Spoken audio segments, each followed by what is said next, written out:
Ave.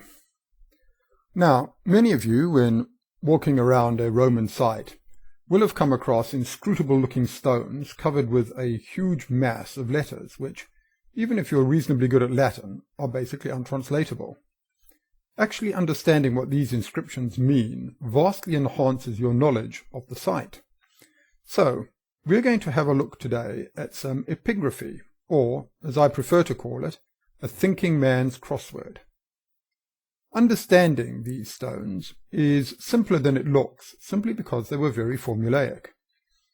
Constructing a stone inscription of any description required quite a lot of money. Think how much you'd have to pay today if you were to buy the stone and hire somebody to carve the letters on it. So, not unnaturally, they used a lot of abbreviations that everyone could understand, or everyone in Roman times could understand. What we're going to try and do today is to give ourselves that knowledge. So, let us turn our attention to the stone we have in front of us and see what we can make of it. Well, the first thing we see is this gentleman reclining upon a couch. He's not reclining on his couch if he's going to be having a banquet, which is what the first thing you would think of is, but actually he's on his way to his funeral, because the Romans, when they carried a man to his funeral site, actually carried him looking rather like that, propped up on a couch, looking as if he's about to enjoy a good meal. Another clue that you'll find on most Roman tombstones, but not on this particular one, are the formulaic letters DM, which stand for Dis Manibus, to the spirits of the underworld. This is rather the equivalent of the English RIP. When we look at this a bit further, we can also tell that we're probably looking at a military tombstone. This isn't just from the content, which we'll be coming to later, but also due to the fact that the gentleman about to leap upon his horse is carrying a couple of spears.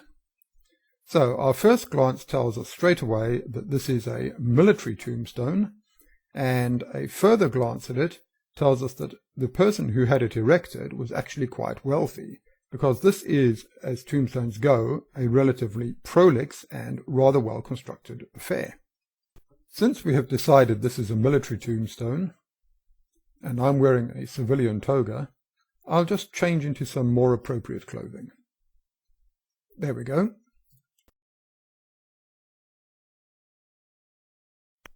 The first thing to note about a Latin inscription is that, generally speaking, they weren't very big on punctuation, paragraphing, or any of the other minor helps that a modern reader has come to expect. In this particular tombstone, the words themselves are confined to individual lines. However, this isn't always the case, and sentences can certainly run on to the next line, and actually a word can just cheerfully continue on the next line. So, when we have a look at our inscription here, which we are now turning our attention to, we can basically turn it into one long line called HISAFC,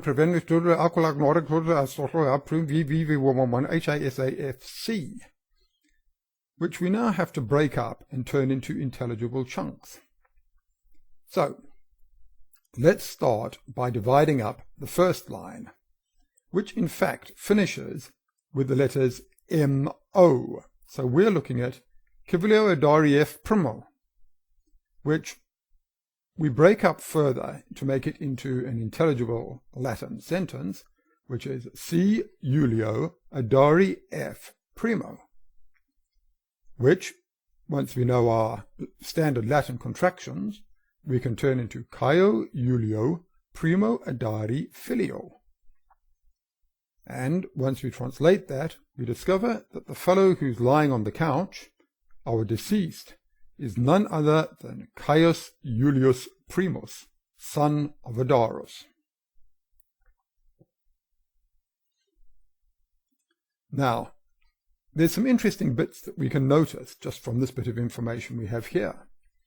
The first bit is the family name, which is Julius.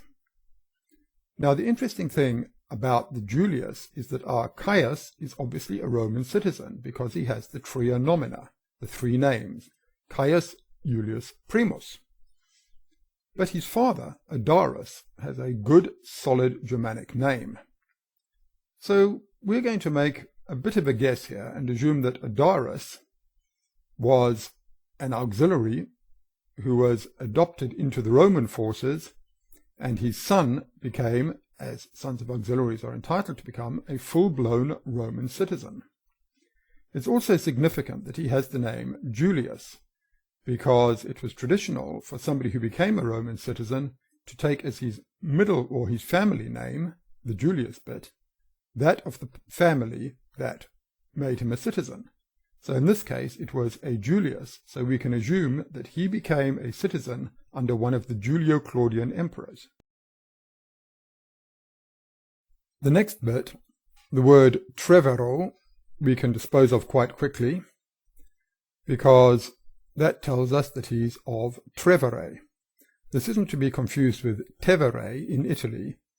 We're more probably looking here at Colonia Augusta Treverum, which is a Roman colony established in the east of the province of Noricum, which takes up a chunk of Slovenia, Austria, and Bavaria in the modern era. This suspicion is pretty much confirmed by the next line. Have a look at it here, which we break into ec ali noric, which is to say, equiti ali noricorum. This is to say, he was a horseman, an equitus or an eques, of a squadron of horsemen, ali being squadron, of the province of Noricum. So this confirms our suspicion that we are looking at a military tombstone. More particularly, what we have here is a dead cavalryman. We even have more detail because he adds for us the useful word statori. A stator is a sort of assistant to a magistrate. So what we'd assume here is that he was a sort of aide-de-camp to one of the senior officials in the army. Now we turn to some of the statistical details which, to the eternal delight of historians and archaeologists, dead Romans insisted on having put on their tombs. This makes things very useful for determining things like length of service and age at death, because that's exactly what he tells us.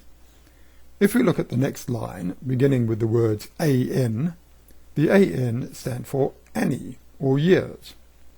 And when we see an XXV11, we know that he had 27 years. That is to say, he died aged 27.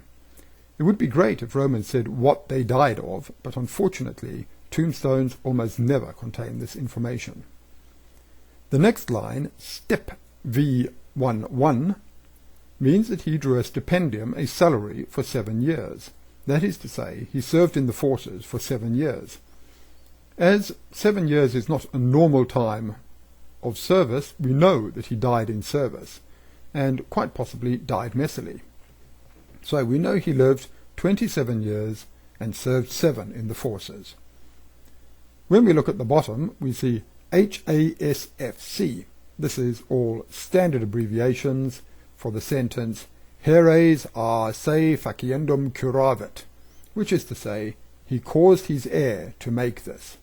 In other words, one of the conditions of his successor becoming his heir was that this person should build a memorial to the deceased with some of the money from the estate, the rest of which he inherited. This was a very standard practice among Romans. As a result, you'll quite often see the letters HASFC stuck on the bottom of a tombstone. And now we can turn our attention to the picture at the bottom, where we can see our friend Caius Julius about to leap on his horse and ride off into the afterlife.